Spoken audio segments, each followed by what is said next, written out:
My husband texted me from Hawaii, saying, "I'm in Hawaii with my 22-year-old mistress. Your divorce papers are on the way, and I've already taken all your $4 million from our joint account."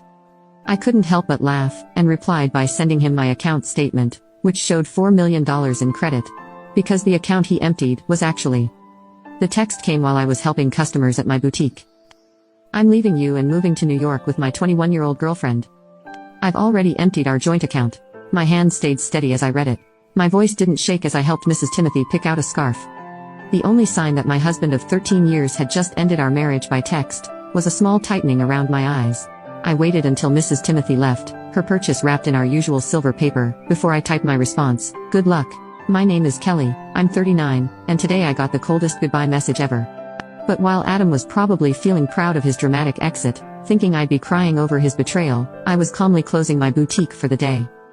The signs had been there for months, the late nights at work that didn't match his pay, the sudden password changes on his phone, the way he started going to the gym all the time, buying new clothes, trying to feel young again.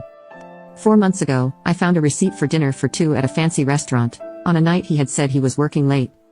That same night, I opened a separate bank account at another bank. A week later, when he suggested combining our money to make things easier, I smiled and agreed.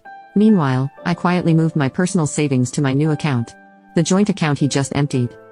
It had just enough money to keep him from getting suspicious, about 3 months' worth of regular deposits.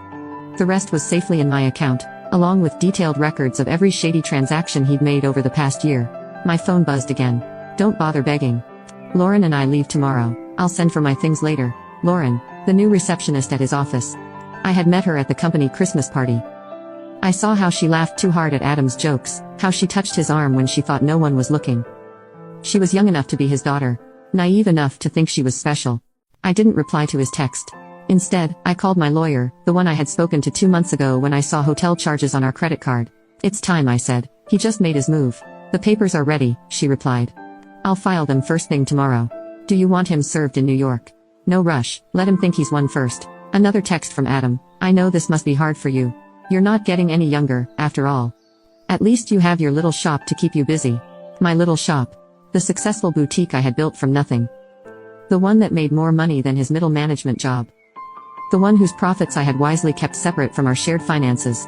I smiled, thinking about the legal papers waiting for him in New York. Let him enjoy his little victory while he could. That evening, I stayed in her house. No, my house.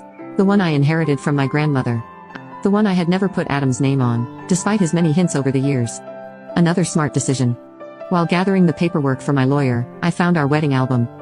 Adam looked so different back then, before his midlife crisis turned him into a joke. Now he wore shirts that were too tight for his softening belly. He tried too hard to fit in with the younger crowd at work, using slang that sounded ridiculous coming from a 46-year-old man. My phone kept buzzing, more texts, each one more arrogant than the last. "I've been planning this for months. Lauren understands me in ways you never could. You'll be fine. Maybe you'll find someone more your age.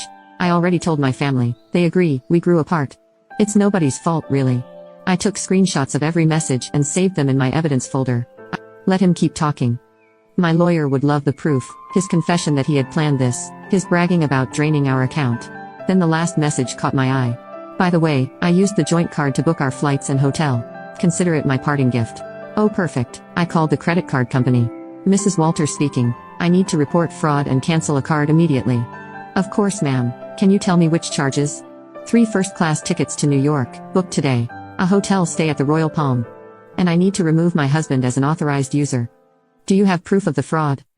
Text messages from my husband admitting he used our joint card to book a trip with his girlfriend after emptying our bank account. "I can send them to you." The woman on the phone kept her voice professional, but I could hear the slight satisfaction as she canceled the charges. By tomorrow, Adam and Lauren would show up at the airport only to find their tickets useless, their hotel reservation gone. My phone buzzed again. "Don't worry about the house. I'll let you stay there until you find something smaller."